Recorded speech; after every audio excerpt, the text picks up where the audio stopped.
പോവാ? എവിടെ പോവാ? വെളുപ്പാൻ രാവിലെ 4 മണിക്ക് ബീച്ചിലാ.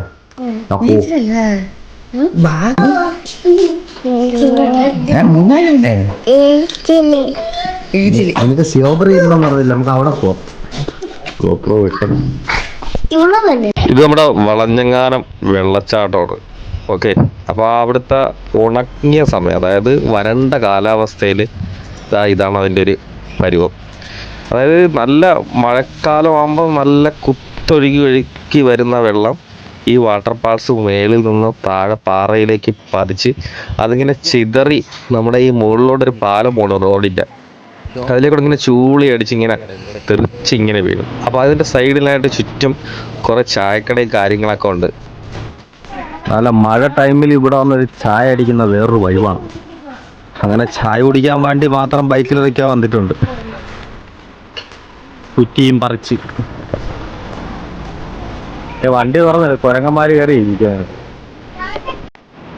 ഇത് സംഭവം എന്താണെന്ന് മനസ്സിലായി, നമ്മളെ ഏലകൃഷിയുടെ ഇടയിൽ കൂടെ ഇതിന് ഓസില്ലേ, അത് ബൾക്കായിട്ട് കൊണ്ടുപോവുകയാണ്. അപ്പോൾ അത് ഏലം നനയ്ക്കാൻ വേണ്ടിയിട്ട് ഇത് മീറ്ററോളം വിട്ടിട്ട് അതിനകത്ത് പൈപ്പിന് വെള്ളം കുറച്ചെടുത്ത് കൊടുക്കുക. ആ ഒരു സംഭവത്തിനാണ്.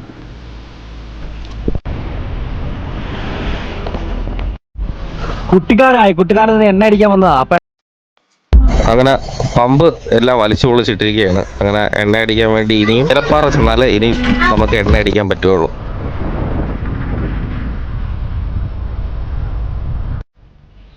അപ്പം നമ്മൾ നേരെ കുട്ടിക്കാനത്ത് നിന്ന് മൂന്നാർ റോട്ട് പോവുകയാണ്. മൂന്നാർ റോട്ട് പോകുമ്പോൾ കുട്ടിക്കാനം കഴിഞ്ഞ് ഏതാണ്ട് 2 കിലോമീറ്റർ കഴിയുമ്പോൾ ഈ ഒരു കുളപ്പൻ മരം, ഒരു ആരോ മാർക്ക്, ഈ വണ്ടി, അത് നമ്മളെ വണ്ടിയാണല്ലോ. പിന്നെ തേയിലത്തോട്ടത്തിൻ്റെ ഇടയിൽ കൂടെ ഒരു റോഡുണ്ട് കേട്ടോ. ഈ റോഡിൽ കൂടെ നേരെ കയറി ചെന്ന് കഴിഞ്ഞാൽ വാട്ടർഫോൾസ്. ഓക്കെ, വാട്ടർഫോൾസിൻ്റെ അവിടെ ചില, അതായത് നമ്മൾ മദാമക്കുളം എന്നൊക്കെ പറയുന്ന ആ കുളത്തിൻ്റെ ഏരിയയിലാണ്. ഓക്കെ, അങ്ങനെ നമ്മൾ ഏലപ്പാറയിൽ നിന്നൊക്കെ എണ്ണ അടിച്ച് നേരെ കട്ടപ്പനയ്ക്ക് എത്തി. കട്ടപ്പനയിൽ നിന്ന് വഴി തെറ്റി മാറി നമ്മൾ മൂന്നാറോട്ട് പോവുകയാണ്. അപ്പോൾ റോഡ് വർക്ക് നടക്കണം. അപ്പോൾ അതിൻ്റെ വേണ്ട കുറച്ച് ഭാഗം കുറേ നേരം ബ്ലോക്കൊക്കെയുണ്ടായിരുന്നു. അതൊക്കെ മാറി നമ്മൾ വീണ്ടും മുന്നോട്ട് പോയെന്ന് പറഞ്ഞാൽ നമ്മൾ പൂപ്പാറ പോകുന്ന അവിടെ ഏതൊക്കെ റൂട്ടിൽ ചെന്ന് കയറി. ഈ ഒരു സ്ഥലം വന്ന് കള്ളിപ്പാറ എന്ന് പറയുന്ന സ്ഥലമാണ്. മുമ്പ് ഞാനും എൻ്റെ സുഹൃത്ത് കൃഷ്ണ ശങ്കർ എന്ന് പറയുന്ന പുള്ളിക്കാരനായിട്ട് വർഷങ്ങൾക്ക് മുമ്പ്, 2-3 വർഷങ്ങൾക്ക് മുമ്പ് ഈ നീലക്കുറിഞ്ഞ് പോകുമ്പോൾ നമ്മൾ കാണാനായിട്ട് ഇവിടെ വന്നു. അപ്പം ഇവിടെ വന്നിറങ്ങിയത് ഈ മേലോട്ട് റോഡ് കിടക്കുന്നുണ്ട്. ഈ കയറ്റം കയറി അങ്ങ് ഉള്ളിൽ പോകണം. ഒരു പ്രൈവറ്റ് പ്രോപ്പർട്ടി ഉള്ള ഏരിയ കൂടെയൊക്കെയാണ് പോകുന്നത്. പക്ഷേ അസാധ്യ റൂട്ടും ഒരു വനത്തിൻ്റെ പക്കാ വനം തന്നെ, ആനയൊക്കെ ഇറങ്ങുന്ന സ്ഥലമാണ്. കാരണം അത്ര പ്രകൃതി ആസ്വദീനമായ ഒരു ഭംഗിയാർന്ന സ്ഥലമായിരുന്നു ആ സ്ഥലം. അതിൻ്റെ വീട് ഞാൻ നിങ്ങളെ ഇതിനകത്ത് ഇട്ടേക്കാം. അതിൻ്റെ കുറച്ച് ഭാഗം ഒരു ഫോട്ടോസും കൊടുത്തേക്കാം. നല്ലൊരു റൂട്ടാണ് കേട്ടോ ഈ ഒരു പറയുന്ന ഭാഗം. വഴി തെറ്റി പോയെങ്കിൽ കാഴ്ച സുന്ദരമായതുകൊണ്ട് അതൊരു നഷ്ടമായിട്ട് ഫീൽ ചെയ്തതുമില്ല. പൂപ്പാറ ടൗണിൻ്റെ ഭാഗമാണ് ജംഗ്ഷൻ. ഇവിടെ വന്നു കഴിഞ്ഞാൽ മൂന്നാറേക്കും തേനിക്കും പോകാനുള്ള ആ 2 റൂട്ടുണ്ട് കേട്ടോ. അപ്പോൾ നമ്മൾ ആനയിറങ്കിൽ ഡാമിലെത്തി.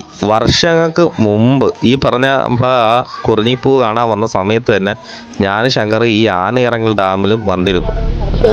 നമ്മുടെ ആനയിറങ്കൽ ഏരിയയാണ്. ഇപ്പം ഇവിടെ വാളുകുപ്പം പരിചയമൊക്കെ ആയി. സാധാരണ നോർമലി ഇല്ലാത്ത ഇത് പിന്നെ കുറേ അളവൊക്കെ കാണിച്ചു. നല്ല രസമായിരുന്നു. നമ്മൾ വെളുപ്പിനെ 4:30ക്കാണ് വീട്ടിൽ നിന്ന് ഇറങ്ങിയത്. വീട്ടിൽ നിന്ന് ഇറങ്ങി ഈ പറയുന്ന പൂപ്പാറ കണ്ട വഴി കൂടെയൊക്കെ കറങ്ങി തെറ്റി ഇങ്ങനെ വന്നുകൊണ്ട് അവർക്ക് എല്ലാവരും ഇറങ്ങാനൊരു താല്പര്യക്കുറവുണ്ട്. കാരണം കുറച്ച് ക്ഷീണമുണ്ട്. അപ്പോൾ റൂമിൽ പോയിട്ട് നാളെ തന്നെ നമുക്ക് കറങ്ങാനായിട്ട് ഇറങ്ങാമെന്ന കണ്ടീഷനിൽ അവർ പറഞ്ഞു. ഹായ്, ഇങ്ങോട്ടേക്ക് പോകാം. അപ്പോൾ ഇത് ഫോട്ടോ ഒക്കെ എടുക്കാൻ പറ്റിയൊരു ബെസ്റ്റ് പോയിന്റ് ആണ് കേട്ടോ. അപ്പോൾ ഇവിടെ കുറേ പിള്ളേർമാർ അവരുടെ തൊഴിലായിട്ട് ഫോട്ടോ വരുന്ന ടൂറിസ്റ്റ് ഒക്കെ എടുത്തു കൊടുക്കുന്നുണ്ട്. അപ്പോൾ അവർ മെമ്മറി കാർഡ് നമ്മൾ ഫോണിലൊക്കെ അപ്പോഴേ സെൻഡ് ചെയ്ത് തരുന്നുണ്ട്. അതിന് ചാർജ് ഈടാക്കുന്നുണ്ട്. നമ്മളിപ്പോൾ മൂന്നാറൊക്കെയാണ്. അപ്പോൾ ആ നിൽക്കുന്ന ഫോട്ടോ എടുത്ത് അങ്ങനെ നമുക്ക് ചെയ്തു തരുന്ന പയ്യന്മാരാണ് ഇവിടെ നിൽക്കുന്നത്. നിരവധി ഫോട്ടോ എടുത്ത് നമ്മൾ 10-50 ഫോട്ടോയും കണ്ട് അവരുടെ ക്യാമറ എടുത്ത് നമ്മുടെ ഫോണിലോട്ട് ഷെയർ ചെയ്താക്കി. അപ്പോൾ അതിന് ഒരു ഫോട്ടോ അവർ 20-30 രൂപ ചോദിച്ചു. അപ്പോൾ അത് നമ്മൾ ഒരുപാട് ഫോട്ടോ ഉള്ളപ്പം നമ്മൾ ബാർഗെയിൻ ചെയ്ത് ഒരു നെഗോഷ്യബിളായിട്ട് അവർക്ക് ഒരു തുക കൊടുക്കുന്നതിൽ വലിയ നഷ്ടമല്ലാന്ന് തോന്നുന്നു. പിന്നെ ഹെലിക്യാം വെച്ച് വീഡിയോസ് എടുത്ത് കൊടുക്കുന്നുണ്ട്. അതിനൊക്കെ ഒരു സർവീസ് ചാർജ് ആക്കുന്നുണ്ട്.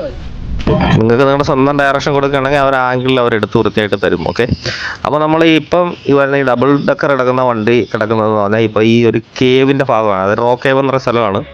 മുൻപ് ഇവിടുത്തെ ഒരു കള്ളൻ ഒളിച്ചിരുന്ന ഒരു പ്രദേശമാണ്. അത് വർഷങ്ങൾക്ക് മുമ്പ് അതിൻ്റെ ഒരു ചെറിയ ഷോർട്ട് വീഡിയോ ഞാൻ എൻ്റെ ഈ വീഡിയോയ്ക്ക് അത് മുമ്പ് ചെയ്തിട്ടുണ്ട്. അപ്പോൾ നമ്മൾ ഇവിടെ ഇറങ്ങിയിട്ട് നേരെ നമ്മുടെ മൂന്നാർ ടൗണിൽ വന്നിട്ട് ടൗണിൻ്റെ അവിടെ പെട്രോൾ പമ്പിൻ്റെ ഭാഗത്ത് നിന്ന് കുറച്ച് മുന്നേ ആയിട്ട് നമ്മൾ റൂം എടുത്ത് നമ്മുടെ റൂം ഇതാണ്. അപ്പോൾ അടുത്ത നെക്സ്റ്റ് പാർട്ടുണ്ട്. അപ്പോൾ വീഡിയോ ഒന്ന് ലൈക്ക് ചെയ്യുക, ഷെയർ ചെയ്യുക, സബ്സ്ക്രൈബ് ചെയ്യുക, ഫോളോ ചെയ്യുക. അപ്പോൾ എല്ലാവർക്കും നല്ലതേ നടക്കട്ടെ.